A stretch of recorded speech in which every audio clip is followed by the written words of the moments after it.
उड़ीसा में एक स्थान है टोटा गोपीनाथ। कौन से? तो वहां के जो पुजारी जी थे वो सेवा करते करते उनकी कमर झुक गई, और जैसी कमर झुकी तो अब वो ठाकुर जी को चंदन लगाते तो माथे की जगह नाक पे लग जाता, आंख पे लग जाता, गाल पे लग जाता, होठ पे लग जाता। दर्शनार्थी बोलते, पुजारी जी देखो, गोपीनाथ जी की आंख पे चंदन लगा दिया आपने, गाल पे लगा दिया, मुंह पे लगा दिया। उनको बड़ी पीड़ा होती। मन में सोचने लगे अब एक काम करता हूँ कि मैं एक पुजारी रख लेता हूँ, अब मुझसे तो सेवा होती नहीं, कमर झुक गई मेरी। पुजारी जी जैसे ही मंदिर में आए और सेवा के लिए प्रस्तुत हुए, एक दिन की सेवा पुजारी जी ने कर दी।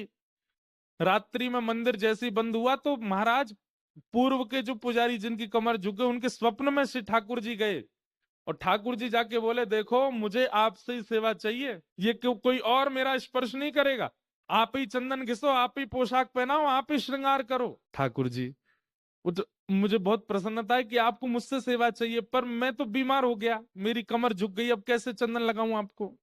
ठाकुर जी बोले, हमें नहीं पता, हमें आपसे ही सेवा चाहिए, कल सुबह पुजारी नहीं आना चाहिए, आप ही आओगे सेवा में। बेचारे प्रसन्न भी हो रहे थे पर रो भी रहे थे। प्रसन्न इसलिए हो रहे थे, बताओ ठाकुर जी को मेरे हाथ से सेवा चाहिए, रो इसलिए रहे थे कि मैं सेवा कर नहीं पाता। दूसरे दिन स्नान करके मंगला में जैसे ही मंदिर में प्रवेश किया तो क्या देखा, पहले ठाकुर जी ऐसे खड़े थे, जैसे पीछे गोपाल जी है ना, ऐसे खड़े हुए थे। लेकिन आज मंगला में जैसे ही प्रवेश किया तो जैसे हम बैठे हैं सुख आसन में, ठाकुर जी नीचे ही बैठ गए, बोले लो हम भी बैठ गए, अब करो हमारी सेवा। तो उनका नाम पड़ गया टोटा गोपीनाथ। ठाकुर जी बैठ गए। एक टोटा गोपीनाथ जगन्नाथपुरी में भी है, पर एक टोटा गोपीनाथ है जहाँ बैठे हुए हैं ठाकुर जी, वो प्रेम से कर रहे हैं।